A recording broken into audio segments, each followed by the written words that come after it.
اعوذ باللہ من الشیطان الرجیم بسم اللہ الرحمن الرحیم۔ شروع اللہ کے نام سے جو بڑا مہربان نہایت رحم کرنے والا ہے۔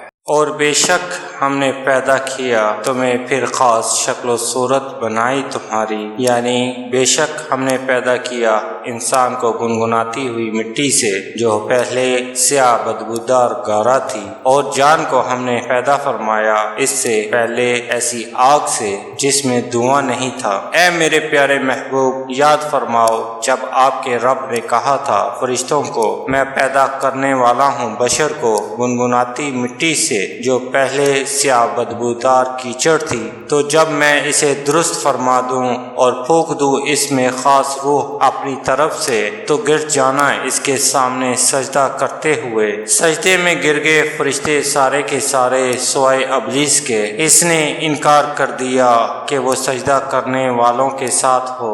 اللہ تعالی نے فرمایا، اے ابلیس، کیا وجہ ہے کہ تو نے سجدہ کرنے والوں کا ساتھ نہیں دیا؟ وہ کہنے لگا کہ میں گوارا نہیں کرتا کہ سجدہ کروں اس بشر کو جسے تو نے پیدا کیا ہے بجنے والی مٹی سے جو پہلے سیاہ بدبودار تھی۔ اللہ تعالیٰ نے حکم دیا، نکل جا یہاں سے، تو مردود ہے اور بے شک تجھ پر لعنت ہے روز جزا تک۔ کہنے لگا، اے میرے رب، پھر مہلت دے مجھے اس دن تک جب مردے اٹھائے جائیں گے۔ اللہ تعالیٰ نے فرمایا، بے شک تو مہلت دیے ہوئے گروہ میں سے ہے، وقت مقرر کے دن تک مہلت دی گئی ہے۔ بولا، اے رب، اس وجہ سے کہ تو نے مجھے بھٹکا دیا، میں برے کاموں کو ضرور خوشنما بنا دوں گا ان کے لیے زمین میں، اور میں ضرور گمراہ کروں گا ان سب کو سوائے تیرے ان بندوں کے جنہیں ان میں سے چن لیا گیا ہے۔ اللہ تعالیٰ نے فرمایا، یہ سیدھا رستہ ہے جو میری طرف آتا ہے، بے شک میرے بندوں پر تیرا کوئی بس نہیں چلتا مگر وہ جو تیری پیروی کرتے ہیں گمراہوں میں سے، اور بے شک جہنم وعدہ کی جگہ ہے ان سب کے لیے۔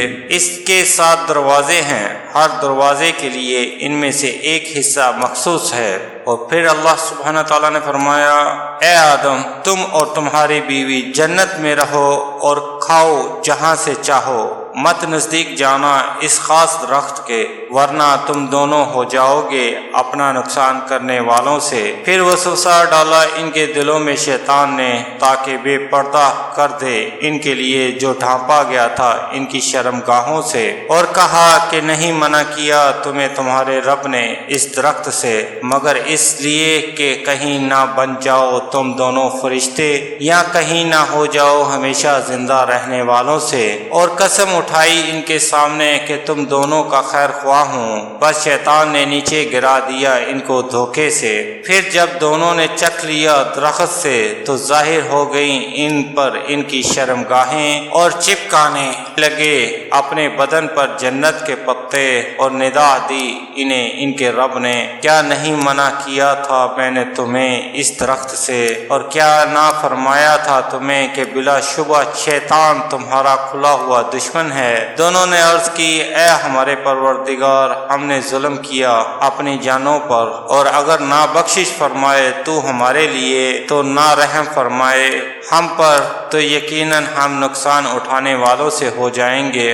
اللہ تعالیٰ نے فرمایا، نیچے اتر جاؤ، تم ایک دوسرے کے دشمن ہوگے، اور تمہارے لیے زمین میں ٹھکانہ ہے اور نفع اٹھانا ہے ایک وقت تک۔ فرمایا، اسی زمین میں تم زندہ رہو گے اور اسی میں تم مرو گے اور اسی سے تم اٹھائے جاؤ گے۔